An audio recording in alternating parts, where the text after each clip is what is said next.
Let's move to Pete Hegseth, the highly unorthodox, which is a nice euphemism, highly unorthodox nominee for defense secretary, still in the game as we talk.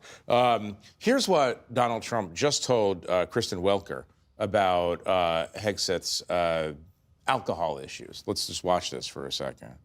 How concerned are you that the person who you picked for this top job at the Defense Department, at least according to those who've worked with him, has struggled with drinking? But I've spoken to people that know him very well, and they say he does not have a drinking problem.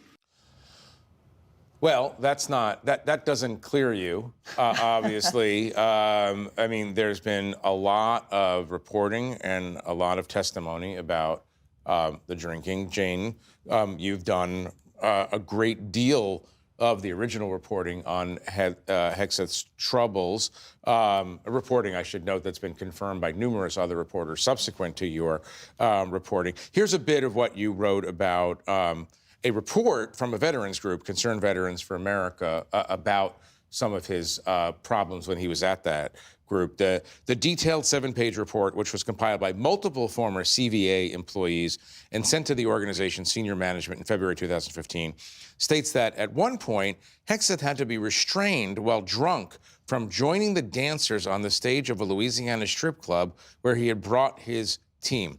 So, Jane, can you spend a little while talking about what you discovered and how it fits in to the broader concerns about Hegseth's character and qualifications for this job? I mean, what this is a whistleblower report by, as you say, a number of employees who worked in the veterans group in the years, I guess it's 2013 through about 2016. Those years are recounted in this report.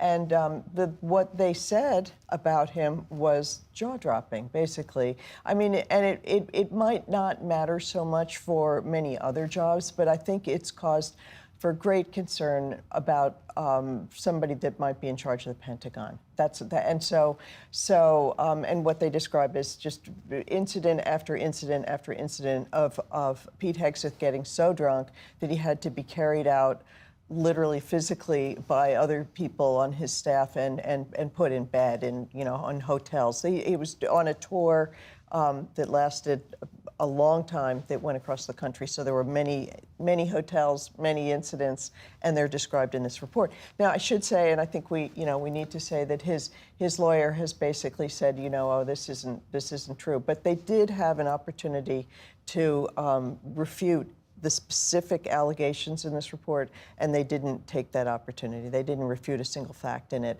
And then, as you say, many other news organizations have since carried this reporting on past 2016.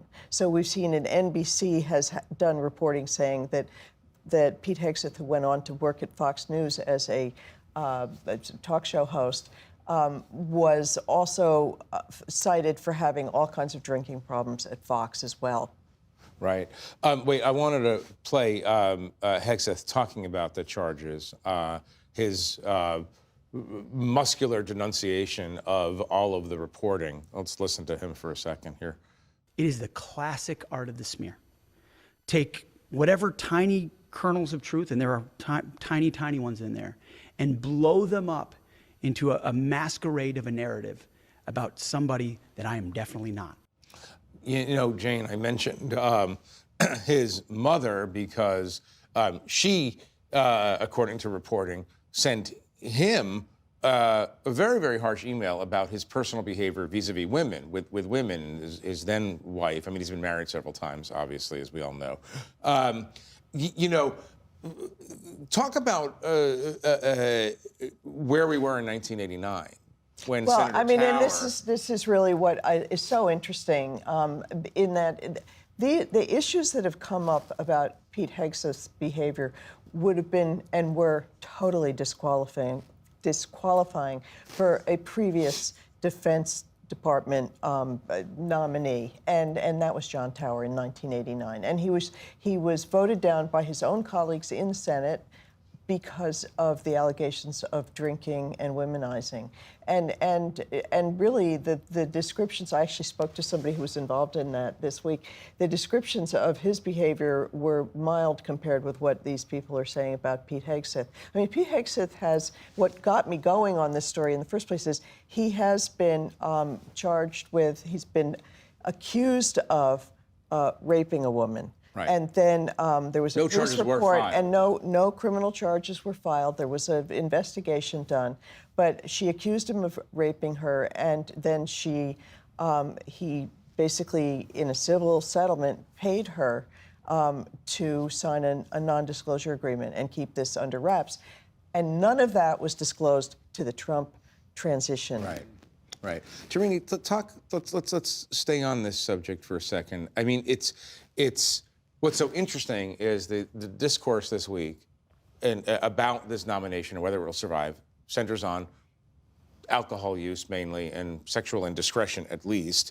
But what's so and that's relevant when you're the Secretary of Defense and the primary military advisor to the President of the United States, and you are the primary advisor on matters of life and death, including the potential use of nuclear weapons. True, but unlike Senator Tower, who had personal problems, he was also a true defense intellectual and true leader. What I don't understand is Republicans on the Hill who take defense matters very, very seriously are coming out and saying, well, this guy deserves a hearing, at least, or and if not outright endorsing him, but he has no actual experience at top levels of the military. Talk about that in the context of what the Republicans might do. Right. So as Jane mentioned, Hegseth ran a veterans group for a while. He's since been on Fox News. He doesn't have the type of experience that usually a defense secretary would.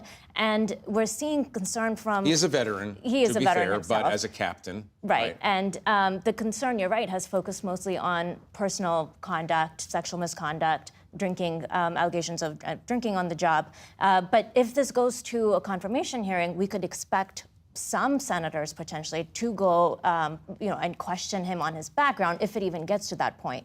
But at this point, with other names already floating, as my colleagues at the Journal have reported, Ron DeSantis potentially being a contender for the job, you're seeing Trump, although he's publicly defending him, he's already kind of looking at other possible options in case this goes south. Wait, McKay, can I just pause on the idea of Ron DeSantis possibly replacing, and you covered the Republicans and you covered the nomination process. Trump hates DeSantis, DeSantis hates Yes, Trump. right. I'm literally not tracking why Trump is floating that idea.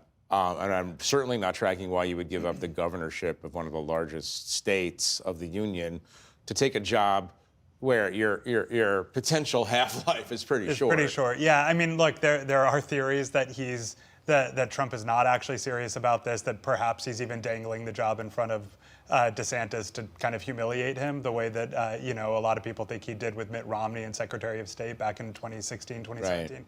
Right. But Their look, famous dinner. But this is the problem with Trump staffing his new administration is that serious people have seen what happened in the first term to those who joined his administration.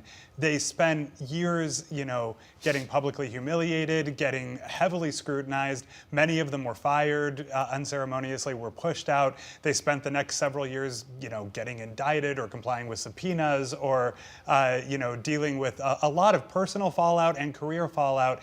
And so if you're a serious person with a political future, like Ron DeSantis clearly believes he has, you'd have to wonder if he thinks that's a wise move for him to go into that administration, knowing that he very well may flame out within a year. He did the most disloyal thing one could do in Trump's mind, which is run against Trump.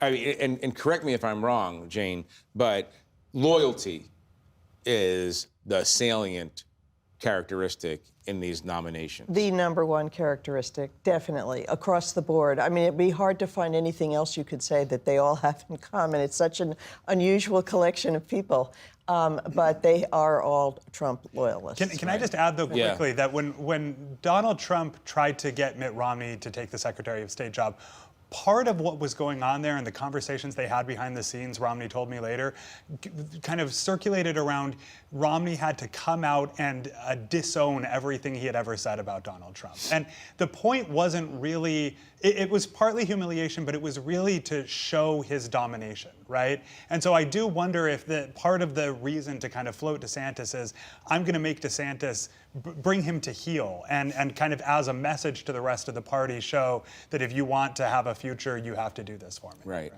Before I move on to Kash Patel, I do want to share a clip of Senator Kramer saying something that I found this remarkable. Maybe you'll agree with me, maybe you'll disagree, but just watch this for a second. My commitment that I was looking for was that he won't drink, he won't touch alcohol, and that he'd be ready for a phone call at 3 in the afternoon or 3 in the morning, and every hour in between, which I thought was a good way. I'm staying on this point because it seems borderline irresponsible to assume that somebody who has an alcohol problem can suddenly clean up in a very, very high pressure job. And I guess I'm just confessing that I find this a bit unreal. I mean, you're not alone. I mean, this is the issue from what I've been able to tell that Republican senators have. But they were much less concerned about the sexual assault allegations, maybe less concerned about the fact that he's not ever managed an organization well before, but they are concerned about the drinking. I mean, and everybody could see the risk. As they should be. As they should be, Well, right. Trump himself does not drink. Right. He has talked about his own brother having his life destroyed by alcoholism. So this is an issue that whatever Trump is saying publicly does resonate with him, and I wonder how that might play a role in the coming days. Right. In the few minutes that we have left, there's a lot going on this week. We haven't even gotten to pardons, although I have a feeling that we will be discussing the issue of pardons in coming weeks. But one thing that we've all noticed in covering this last month is that it's very hard to keep track with the velocity of these nominations and the unusual quality of so many of them. Matt Gaetz, obviously, and he withdrew from consideration as Attorney General. And while he was in the hunt for that job, it diverted attention from Hegseth. And now Hegseth, in my opinion, is diverting attention from Kash Patel, who is nominated on the Saturday night of Thanksgiving, probably just to make reporters work Saturday night. It was I found that amusing. The reporters on your staff probably less. I guess they didn't find it that amusing. It's not getting the level of scrutiny because of the Hegseth conversation. To really talk about the unusual qualities of the Kash Patel. Yeah, Kash Patel is actually someone who Trump's own advisors told him not to nominate for this position. They advised him to go with sort of a more usual Republican, and he went against them and just wanted a loyal figure. This is someone who has said he is against, he's going to go after the deep state. He has an enemies list.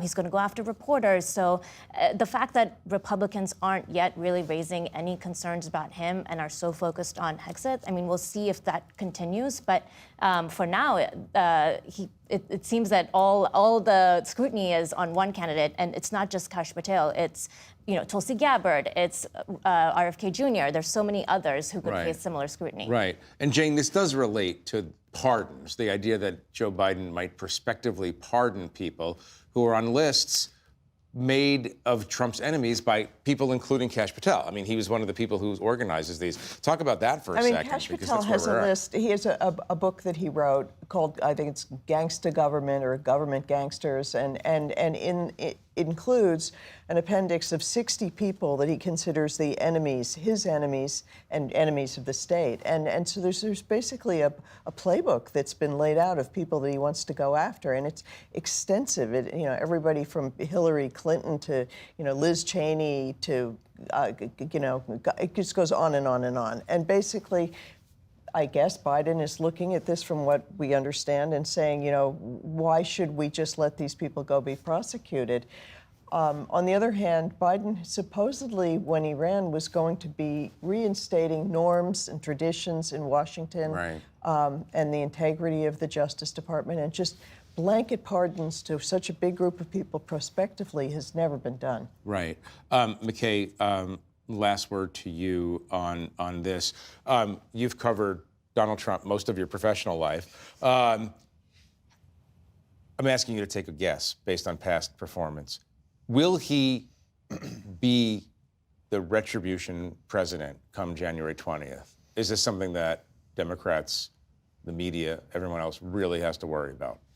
I would say that it would not be far-fetched to worry about it. I think that Trump has shown a proclivity for vengeance. He has shown an obsessiveness about it. And while I think that there is also true that he's undisciplined and incompetent, I think that the people around him, if they're serious about it, they will make it happen. Well, obviously, more to come on that subject, but unfortunately, we need to leave it there for now. I want to thank our panelists for being here and for sharing their reporting.